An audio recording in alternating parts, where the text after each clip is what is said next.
let's get into the big topic of open source, something that we actually say This is so awesome. We are an open culture that believes in What is that process that a developer, or let's say, as the Kubernetes ecosystem really boomed?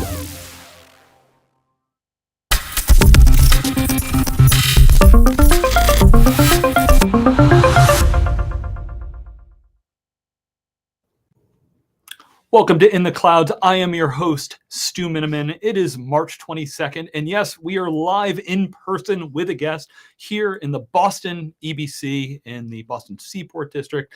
I told my guest that when we had the studio up and running, he would be my first one here, and I'm happy to deliver on that. So happy to welcome to the program Peter McKay, who is the CEO of Snyk Security. Peter, great to see you. Thanks so much for joining us. Great to see you, Stu. Face to face. Isn't it a great feeling? Thanks for having me. It is so nice. We were just talking about, it's been about 3 years since a lot of things shut down.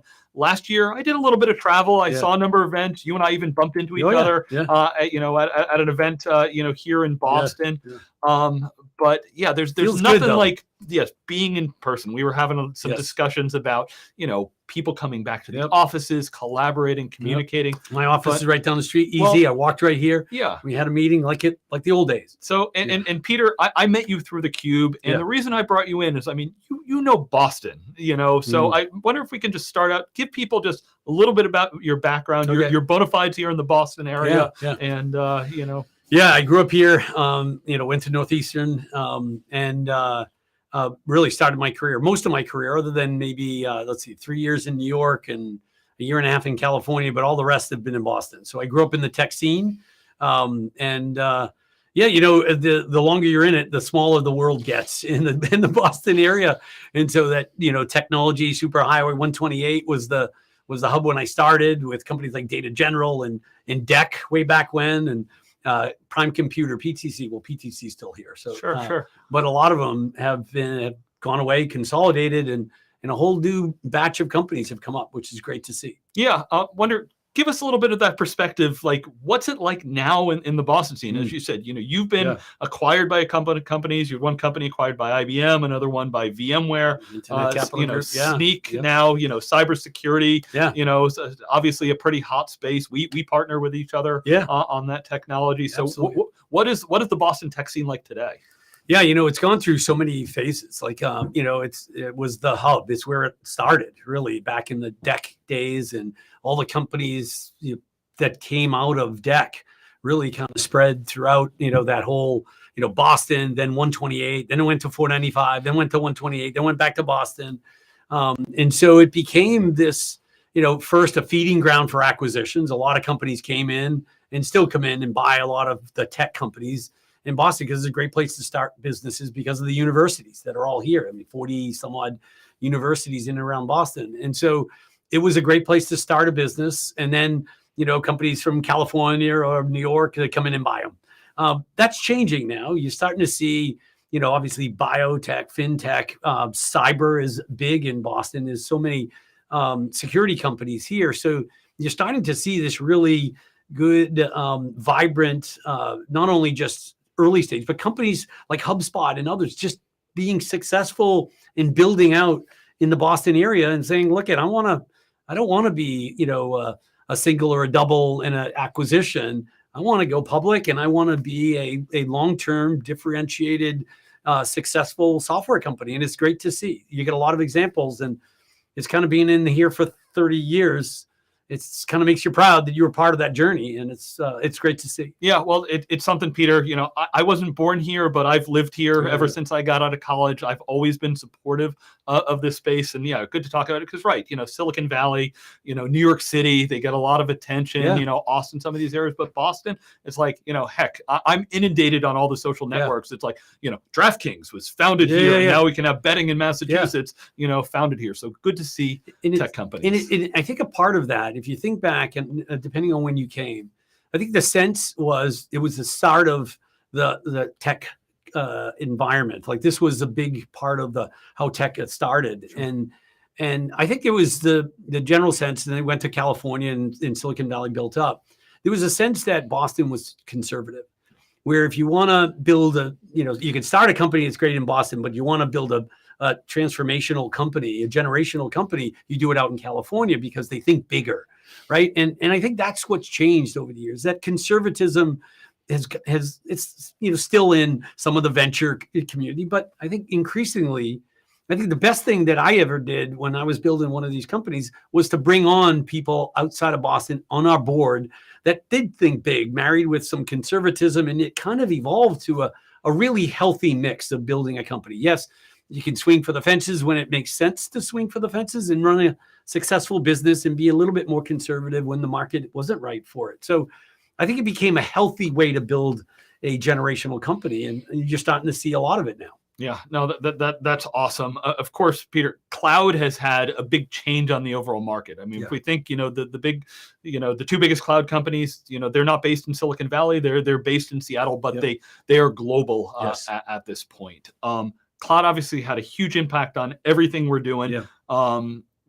Especially from a security standpoint. I think, if you could dial back the clock, 10 to 15 years ago, I'm not sure if I'm going to do cloud because of security. Now it's like, well, maybe I should rethink my security, and cloud gives me an opportunity to rethink what I'm doing. Give us, if you could, kind of the cloud security landscape and what you're seeing there. Yeah, I think, everybody, like you said, we're hesitant to go to the cloud because of, the possible security risk. And that coupled with, a lot more of the cyber trends that have gone on over the years. It's just increasingly hearing more and more about, ransomware, malware. I mean, a tremendous amount of security risk that continues. So there was a hesitancy, but then the benefits, the business benefits, the agility of building apps and running them in the cloud became so compelling that, and at the same time, the new breed of security companies were coming up built for the cloud and helping companies like, for Snyk, helping companies who are building these applications, but want to put them in the cloud and run them there and make sure that they're secure as I'm building in the cloud and then back to, in a multi-cloud environment. And so I think not only has it become so compelling to move more of your business to the cloud, but at a time when risks are the greatest, like every month you're seeing an uptick in cyber, the tech has gotten so much better, more proactive versus reactive. And I think that's made it a lot easier for companies who want to make that shift, whether it's slow, medium, or fast, to be able to do it with minimum risk. Yeah. So for the audience, of course, please do, if you have some questions, put it in there. I'll be keeping an eye on that. I've got lots of discussion for Peter here. But Peter, I wonder if you could tease out a little bit, what you were just talking about. There's always that dynamic. How much does, the platform, whether that is the cloud provider or the operating system, provide a certain amount of security versus, the developer-led activity? We've seen huge growth in how important developers have been, the last 10 plus years there. There's always been a dynamic, and I know we've seen a lot of change in that dynamic, Yeah, I think security was slow, to be honest, when they start moving to the cloud, moving applications and workloads to the cloud, and they recognize, like, look, let's just get to the cloud, build a new app, get it to the cloud as quickly as we can. And then they're like, oops, now I got to make sure that those applications are secure, and they reacted. And so where we came about 7 years ago was, look at you're fixing vulnerabilities in the cloud. You're fixing them too late. Your applications are already running and you're exposed. And so the concept of what we call developer security was, it's do it earlier in the software, build it into the IDE, into the software, the CI/CD, all the way through your software development lifecycle. So before you releasing, and that was probably the biggest change from a waterfall approach to software development to a agile, Scrum, Sprint, where you're releasing software and enhancements on a daily, hourly basis. You have to embed it in as you go so it doesn't slow you down. And so this concept of develop fast but stay secure at the same time, that's really how we built our business, is embedded in. And so don't expect secure developers to be security experts. So build in like a Word document, like you build spell check, think of us as like spell check for a developer. As you're building, we highlight where there's a problem and you fix it along the way. Yeah.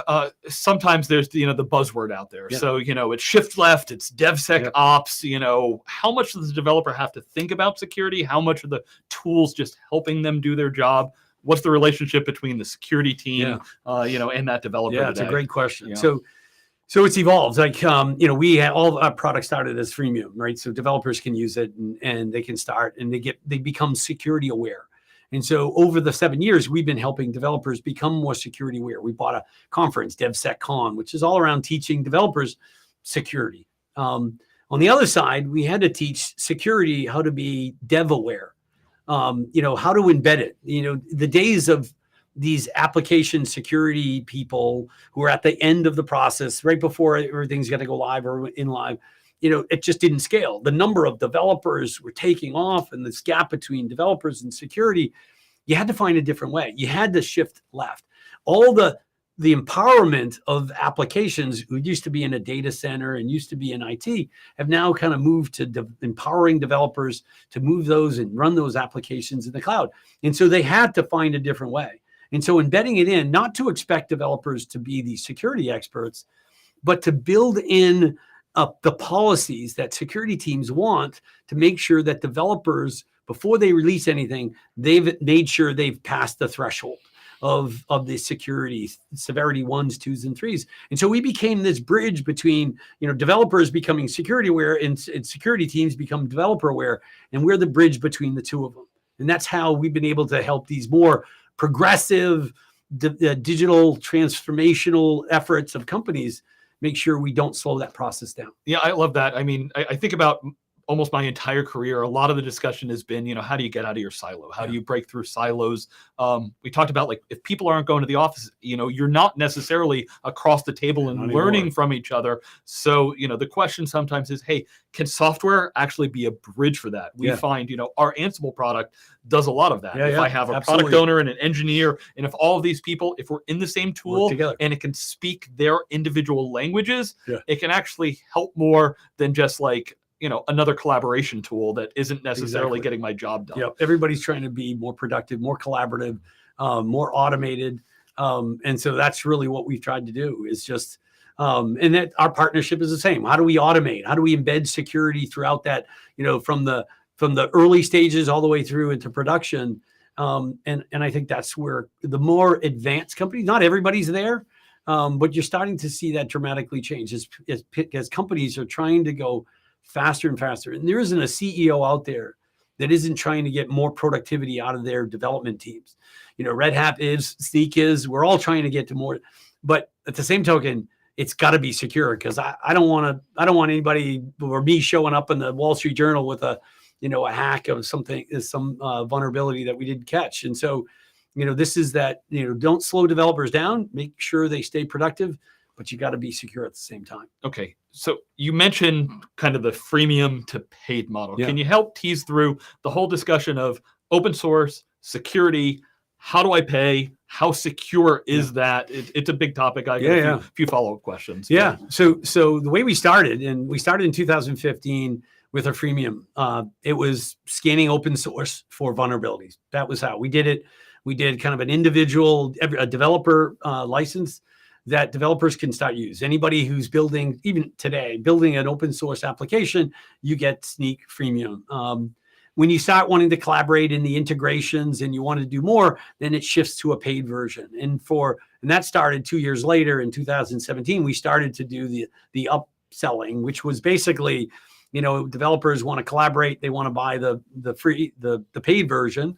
And for 4 years, that's all we did. It was very much like a kind of an Atlassian or some of the other, dev-centric solutions. And it was this bottoms up viral adoption, just wow your developers to want to go fast, but want to be secure at the same time. And then we followed up years later with a top down. So anybody was building, we were the best in the world at companies who are building new apps and moving them to the cloud. And so that's what we did. But over time, they said, hey, can I use that same infrastructure for my my old applications that I want to modernize, and I want to embed that same modern architecture and platform. And so we had to go not only with new, we had to go with the old. And that was a big transition for us. But that's our model. It's very much of a viral, bottoms-up, product-led motion with a top-down security budget kind of expansion motion. Yeah. So something I've watched, for the decades of open source is we started, kind of free software / freemium, again, security is one of those things. What does open source give you? It gives you transparency and I can see things, but there is concern. Is that secure? Can it be secure? You're an open source company. We're an open source company. I know what our position on it, but how do you address certain concerns out there that it was like, oh my gosh, people can see this stuff. Doesn't that leave us open for vulnerabilities? Yeah, that's where the security comes in. If you're going to use any open source library, you scan. That's what we're about. Is scanning that to make sure it's free of vulnerabilities. And as you're building the apps and you're upgrading these licenses, these libraries as you go, monitor to make sure that any new vulnerabilities don't come in with any new upgrades along the way. And that's why it's constant. It's not a one-time scan and make sure that you're okay. It's this constant. And that's why we don't say, hey, it's shift left or slowly moving security checks from, runtime to pre-production. It's throughout. You start in the ID, start very early, before the ID, where you have, this approved open source libraries that you can use, and they're clean, and you can start using them. And I think that's what's making, I believe now that Snyk and companies have focused a lot on it. It's made using open source a lot better, a lot more. And that's kind of what drove our business, quite frankly, is people just started feeling more comfortable leveraging open source. And now they can do it they can use that to go fast, but also securely. Peter, how do things like automation and artificial intelligence, the latest buzz, last 6 months has been, things like the ChatGPTs, foundational models of the world. Yeah. How's that impacting this space? Yeah, it's, I think it's going to have a significant impact over time. It's still I think it's in that hype cycle where it'll settle in at some point, as we've been in, the tech industry for a long time. I think it's a massive shift in the market. I think it'll happen over time. But we spend a lot of time in the whole automation, auto remediation, code generation of fixing of vulnerabilities. Like the holy grail is, you find vulnerabilities, you know how to fix it. You generate, you learn, you generate the code, and you auto remediate. So developers don't even have to touch it. That's ultimately where the world is, where it's going. And so that's leveraging our AI and ML machines that we actually came through an acquisition a couple of years ago that allows us to learn and automate and auto remediate, which is the holy grail. If we can find and fix, like a word spell check or grammar check, that's what we're trying to get to, and it's not that far away. And that's where we're leveraging, a lot of the machine learning the more volume, the more customers we have, the more that vulnerability database gets bigger and bigger because of our freemium or paid, the more that AI machine learns and gets better and better over time. I get lots of questions from people about hey, from a career standpoint, where should I focus? Last few years, Peter, my first answer is usually hey, if you can be in the security space, that's great. I've got a part of my team that's security technical people, hands-on. I know hiring people with that skill set is super challenging. Where do you see kind of the current economic environment? We know budgets are a little bit tight, but I can't stop spending on security because the threats are always going to be there. So, what do you say? Security is still, first off, everything's being hit by the macro economic situation. Security is no less. It's probably maybe the least impactful because, as you said, a lot of this, the security strategy and approach is multi-year. And so, any company of size that, cares about the data, cares about the workloads that they build in, those are long-term projects. And so, so I don't see that dramatically changing. the pace of application development continues to go. And so I think it's still a really good spot for people to get into, because as I said before, this gap between, there isn't a security organization in any company that isn't overloaded, that isn't overwhelmed, and automate, but there's still a massive gap between skills and need.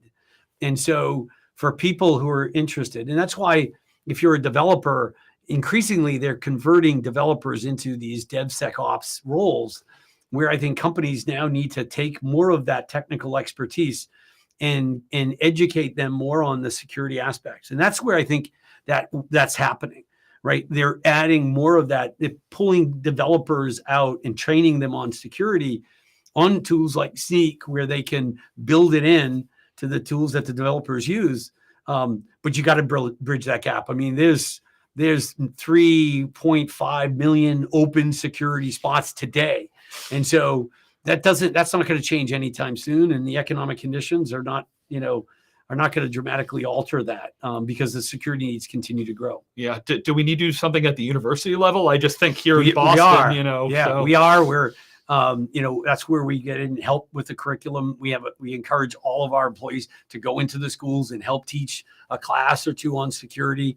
They have access to our software, but that's where it needs to happen. And it's interesting. I think I think graduates, engineers getting out of school are much more security aware now, because they're growing up in an era where it's a way of life, right? And so different than 10 or 20 years ago, where security was so far is someone else's problem.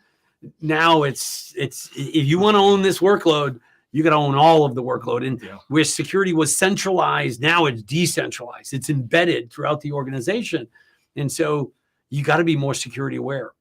Yeah, no, that's such a great point. I think, my teenagers I know have at least some awareness on stuff. I know I get notes from my daughter about like, wait, is this a phishing attack? Yes. In my answer is never click on any of that. That's always garbage. I mean, that's almost everyday conversation now. It's but the other thing is, I know at least once a quarter, I'm sending a note out to my family where it's like, hey, you got to do the iOS update here, or things like that. It's very true. I mean, I just literally had a conversation an hour and a half ago with my sister on, hey, I just got this. And I'm probably the most phished, hacked person at Snyk, you can imagine.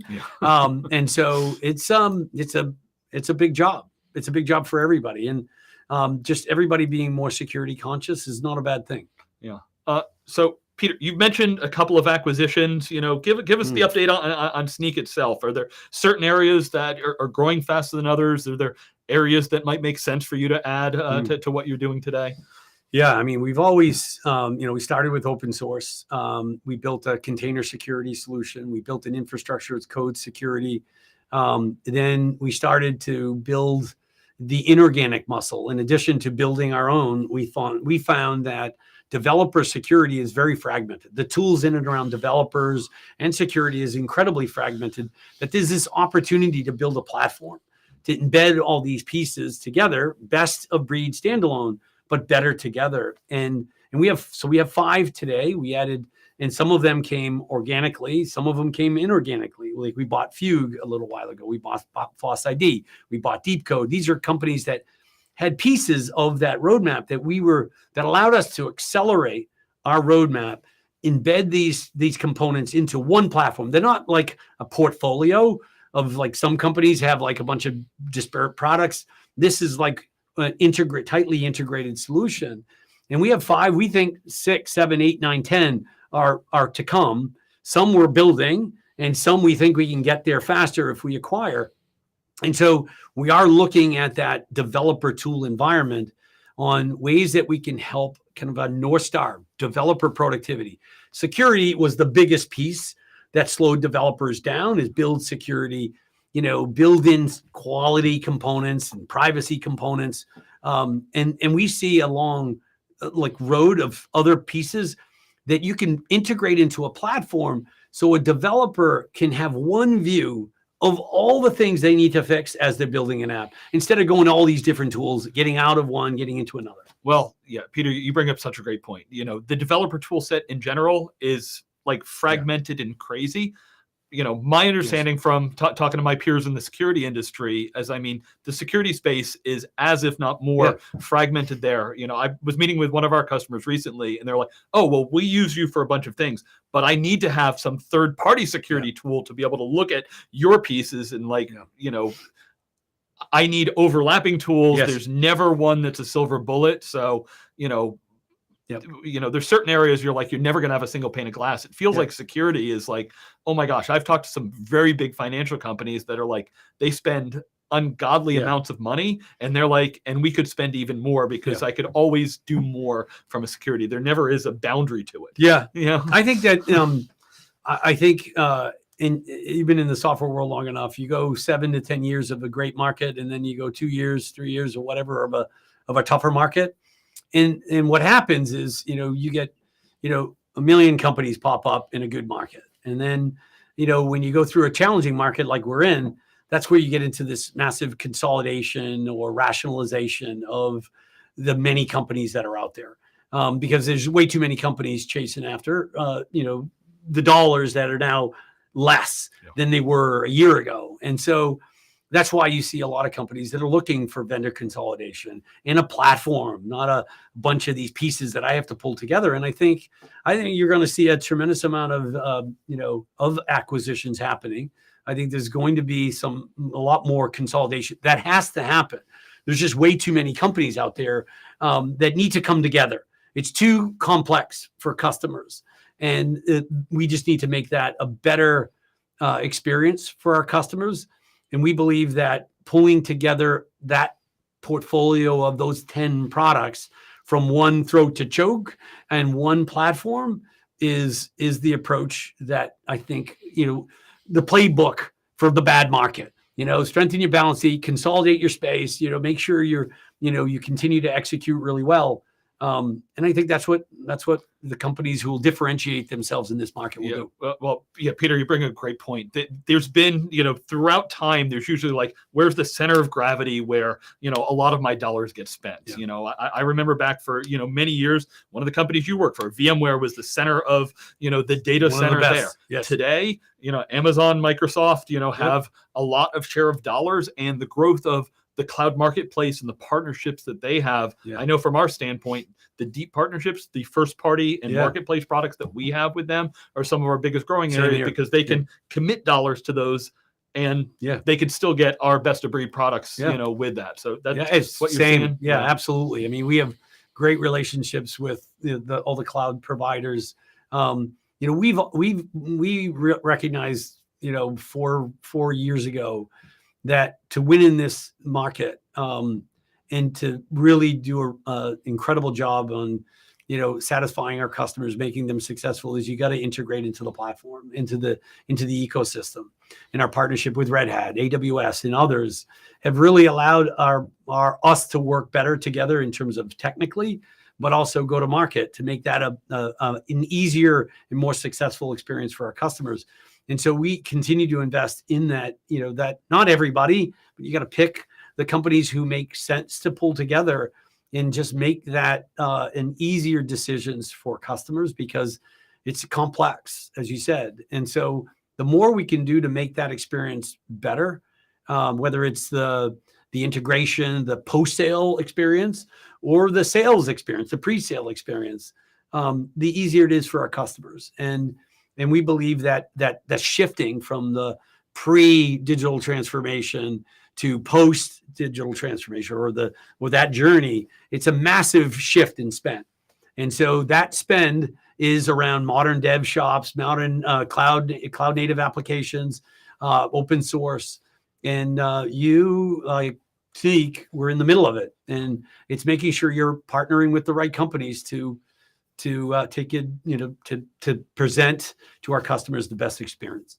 Yeah, it's one of those generational shifts that we see here. I guess let's bring it back to where we started, talking about Boston, and all the universities from a career standpoint. What advice do you give to people these days, is if they're kind of early in their career, looking at the tech industry? Yeah, I was talking to, we have 11 or 12 Northeastern co-ops that are in for their internship at Snyk, and I did an AMA and Ask Me Anything yesterday for them, and they asked me this question, and I said, it's very different for you today than it was for us when we get out of school. You just found the job that a job. Right. You went to the place where and so I started as an accountant because those were the only jobs that were out there. And so, I didn't have a choice. They were paying, they hired me. I started out as an accountant. I didn't really want to be an accountant, but that was a job and they paid my bills. And I eventually evolved to sales and then to become a CEO. And that's the message that I say to them is, it's for you, you have so many choices. You got so many opportunities for your kids and my kids that it's harder. It's more stressful. It's like, and I just said to them, look you're not going to get it all right. Go directionally, and it's okay to change and evolve based off of your passions, the cultures of companies that you like, markets that you like. And so just be flexible and, find what you like. You'll find what you don't like, and then you'll evolve from there. And don't be afraid to take a step back in your career. Like I was, 4 years into being an accountant, I was a controller. I was like, wow, I'm a controller. I'm like, I don't want to do this. I want to talk to people. I want to be a sales. So I started at the bottom and started my career over again.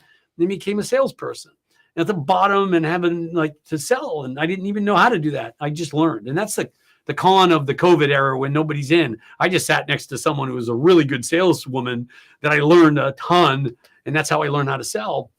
But it's like, where you start is not where you end. And so just be flexible on that journey and, follow your heart. Yeah. Well, Peter, I love that. The learning, the flexibility is so important. I had friends that used to do a podcast about careers, and it's like, nobody could just goes up a ladder anymore. No. It is very different. Yes. Almost everyone's going to have multiple careers, multiple jobs, industries, and things change all the time. Yes. I always love, I quote Clay Christensen on this strategy is not something that you put in concrete. It's something that you have a strategy and you revisit it constantly because you need to directionally where you're going and everything like that. Yes. So I guess final piece, give us that, directionally. Snyk, what should we be looking for your company directionally over the next year or so? I think this is I tell the team, the Snyk team, that don't waste a recession.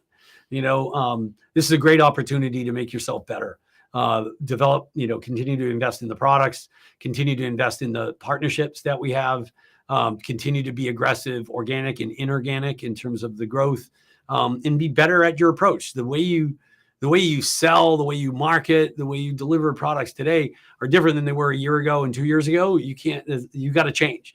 And so I think this agility, flexibility, if you're not changing, you're falling behind. And more than ever, I think it requires companies to be far more flexible in terms of, I knew I should have turned something off in the breath, to be more flexible in there and in how you do things, like the strategy. You got to revisit it. It's not like you set it at the beginning of the year and just stay with it the rest of the way. You're every month, every quarter, you're revisiting that and adjusting as you go, because data is coming in by the day on the market, the inflation, unemployment, all these things. And you got to pivot. You got to put on the gas, take off the gas, put it on the brake.